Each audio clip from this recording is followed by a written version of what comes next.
Good morning students, कैसे हैं आप सब। आज हम हिंदी पाठमाला के चैप्टर नंबर 12 वृक्ष प्रकृति का अनुपम उपहार की रीडिंग करेंगे, पेज नंबर 58। तो आप सभी अपनी बुक्स ओपन कर लीजिए। रीडिंग स्टार्ट करते हैं। कल्पना करो कि पृथ्वी पर जंगल ना होते, बस्तियों में अनेक पेड़ पौधे ना होते, पहाड़ों पर हरियाली ना होती, तो ये सब कुछ कैसा लगता। इसका मतलब अगर हम कल्पना करें कि हम बिना पेड़ पौधों के हमारा जीवन कैसा होता, तो ये बहुत मुश्किल है, क्योंकि हम जीवित ही नहीं रह पाते, क्योंकि हमें हमारी प्राणवायु ऑक्सीजन पेड़ पौधों से ही मिलती है। सच तो यह है कि तब पृथ्वी पर जीवन ही नहीं होता। कारण स्पष्ट है कि तब जीवधारियों को पेड़ पौधों से मिलने वाली प्राणवायु ऑक्सीजन प्राप्त नहीं होती। यानी कि जब पेड़ पौधे ही नहीं होंगे तो हमें उनसे ऑक्सीजन नहीं मिलेगी, और ऑक्सीजन नहीं मिलेगी तो हम जीवित नहीं रह पाएंगे, हमारी मृत्यु हो जाएगी। जब सृष्टि में मानव जीवन का विकास हुआ, उससे पहले पृथ्वी पर वनस्पति जगत का विकास हो चुका था। यानी कि मानव जीवन से पहले पृथ्वी पर वनस्पति जगत यानी कि पेड़ पौधे मौजूद थे। तब मानव ने पेड़ पौधों से सिर्फ भोजन ही प्राप्त नहीं किया, उनका आश्रय भी प्राप्त किया। यानी कि हम पेड़ पौधों पर सिर्फ भोजन के लिए नहीं बल्कि रहने के लिए भी डिपेंड थे। कैसे?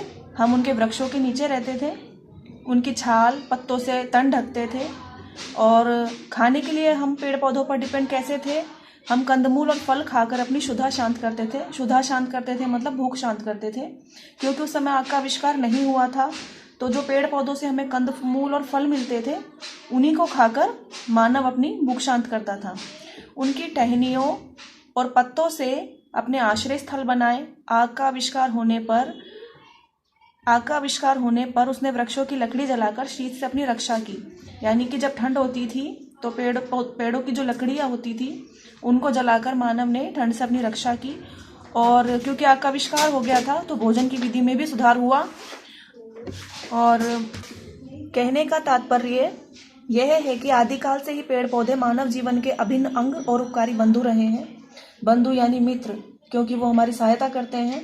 हम ऑक्सीजन के लिए उन पर डिपेंड हैं, भोजन के लिए उन पर डिपेंड है, आश्रय रहने के लिए उन पर डिपेंड है, तो वो हमारे मित्र हैं। पेड़ पौधों ने मानव सभ्यता के विकास में अप्रतिम योगदान दिया है। परंतु ये विडंबना है कि आज जबकि मानव सभ्यता विकास के शिखर को छू रही है, वनों की अंधाधुंध कटाई ने वृक्षों के अस्तित्व का अभूतपूर्व खतरा उत्पन्न कर दिया है।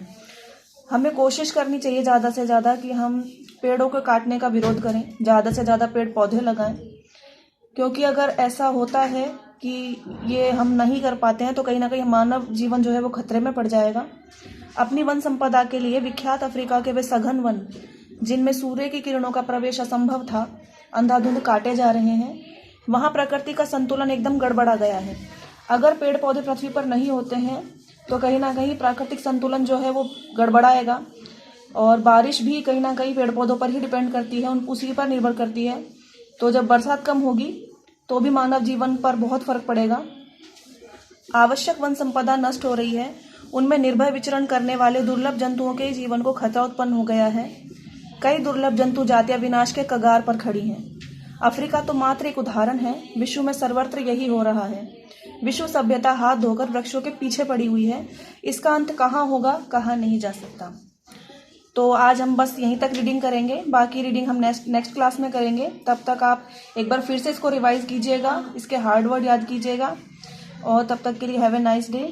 Stay home, stay safe, bye.